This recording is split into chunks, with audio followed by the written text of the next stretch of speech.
What's going on, everybody? Welcome back to the channel. Today I'm currently in California on spring break. We are going over to my friend Sachin's house to go check out his truck.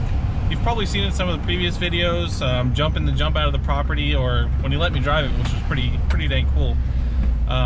Me and Sachin have been friends for a long time. I don't know, since back in the day I was probably like 13, 14, I think he was 15, 16, ripping apart cars, watching him take two broken automatic transmissions and putting them together and just laughing the whole time. We've done a lot of stupid stuff together over the years, which has been a blast, and we got an awesome friendship together. So I figured I'd show you guys this truck, kind of go the overview of it, how it started out, where it is today. It's kind of come a long way. So we're gonna go check that out. Hopefully you guys enjoy this, and we'll see you when we get to his house.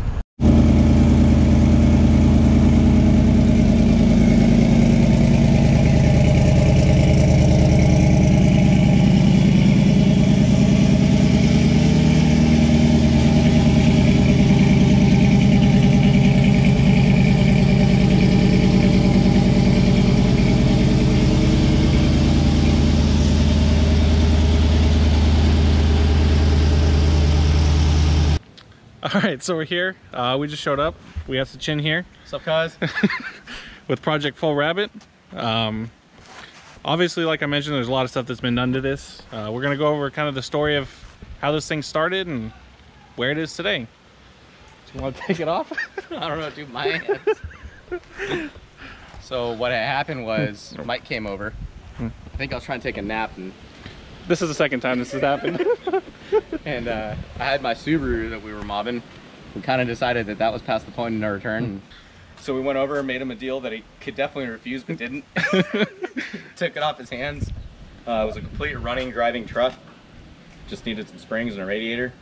Maybe a little tune action. I've actually got a picture I'm going to insert right now. It's a picture when we first brought it home, took the shocks off and drooped it out. You can see how much different it is from now. Yeah, so instead of instead of just being smart and doing that, I bought it too early in the summer and decided to completely snowball everything on the truck. Took the turbo 4-cylinder out, put this sick LS in there. That's so sick. Got badass RPM headers. So this started off with what, 2.5-inch Kings up front, some old Kings? Oh yeah, this is just coilover all the way around. Mike helped the snowball by giving me a deal on some 3.0 bypasses for the front, which then helped, resulting in cutting off the whole engine cage and starting with a new one. So all this is fresh, all new. Who did all the work? Gatlin. Nice. Dirt Kinetics or some shit like that on Instagram. We'll put the Instagram right here. We ordered a radiator, custom CBR. Measured just a little too wide and a little too deep, and yeah, you can see it's about as wide as the frame. that's why I cut the whole front of the truck off. You can see there's all kinds of clearance to the water pump there. Yeah, that's a little tight in there. On the back, we decided to do 3.0 bypasses as well, which resulted in cutting off all the shock mounts and redoing them again. So I had 2.5 King coilovers on it. Now it's all Foxes all the way around. Fox 3.0 4 tubes? Them 3 tubes. Nice. They clean. The brand new Camberger ends in there right now. I got about 80 miles on it. Full 40 spline, 300M. 543 gears? 543 gears. Nice. And then obviously the truck back here is completely different. Oh yeah, sucker for the upgrades. So we built the about 52-gallon fuel tank. Turned the 20-ish gallon fuel tank that was in it into the storage bin. Down on there. Onboard air. Nice. We got spare drive shaft, got the jack mounted, the tranny cooler, extinguisher. New light rack. Oh yeah, that one's tricked with the actuator. Got the Ball Out of Signs amber on it. It's all Ball Out of Signs lights on it. Oh, the methods and 35s. Stepped up to those considerably nicer than what was on it. Had AR-23s on it before and some like 10-year-old BFGs. Bigger sway bar. Then on the inside, we completely redid it, cut the whole dash out. Added some tubes in the cage, rewired the whole truck from scratch. Did you mount the seats too? The seats are about the only thing that didn't change in the cage. New belts? New PCI radio, intercoms, bunch of switches for the bitches. Just a lot of stuff overall. Yeah. You want to show how the light bar works? Because that is fancy. Check it out on an actuator. Yeah, I'll probably speed this up.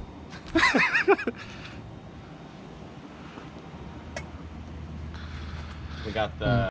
Alright, so after a brief pause, because apparently GoPros just like to freeze up in the middle, we're back. Sachin still doesn't know what to do with his hands. Alright, so what's next? Forgot to mention Oceanside Driveline was the one that set up the third member. Got that done in like 2 days, the whole brand new. Strange case, big bearing, 40 spline spool, the whole deal. Badass, they're the ones that the drive shafts too. Nice. Since I'm a sucker for the upgrades, I added everything on here, like work lights that we could flip on. And it's kind of hard to see in the daytime, but I mean, you can see it on right up there. But at nighttime, it lights up all this. The front end gets all lit up. I mean, if you're broke down in the middle of the desert, it's nice to not have to hold a flashlight because you've got everything lit up. Remote switch to pump the fuel on.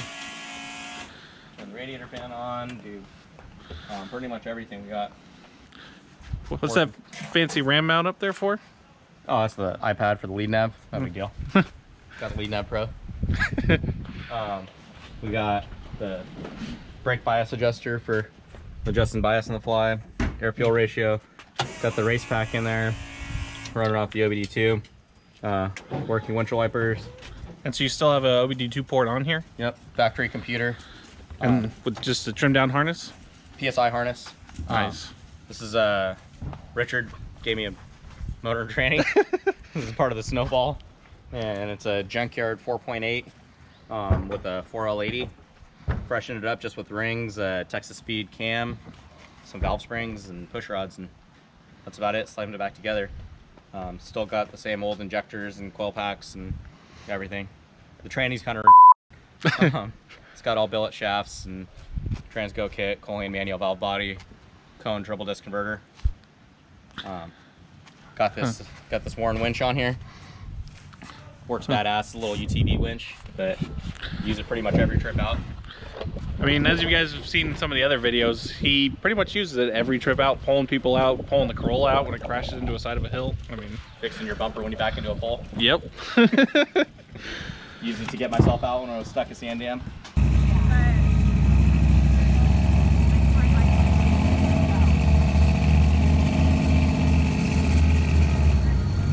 Last weekend. Nice. We did the Willwood hanging brake pedal and master cylinders set up. Got these trick grommets from Earl's. For Earl's Fittings? Yeah, Earl's, same company. Nice. Bottom off jegs. And then the front end, you have a one piece for it, but it's needs to be fixed, right? Or yeah, I just need some trim and love. Fix it. That's all. Okay. The conversion kit didn't fit so well. Got this alternator that Jimmy Richer built for me. It's got 180 amps true, so we can turn on all the lights, all the fans, literally everything at the same time and still be running like 13.8 volts. Pretty legit. It's getting set up to run a 12 volt air conditioner on it. Should draw about 40 amps. Be able to still keep up with it. And then you do drive this on the street still, right? Yeah, driving on the street. Every time I come up from the desert, it's still running. Drop off the trailer across town and have my girlfriend drive the truck. Drive this, drive the diesel home, and I drive this. Nice. Right across the street. That's, at least if you guys know me, that's what I like about trucks. You can still drive them on the street. I mean, this is still pretty obvious that it's questionable, but a lot less obvious than the four-seater buggy. I mean, it's got working turn signals and brake lights and headlights and yeah, mufflers. Yeah, I think that's about it. That's going to cover it for this one.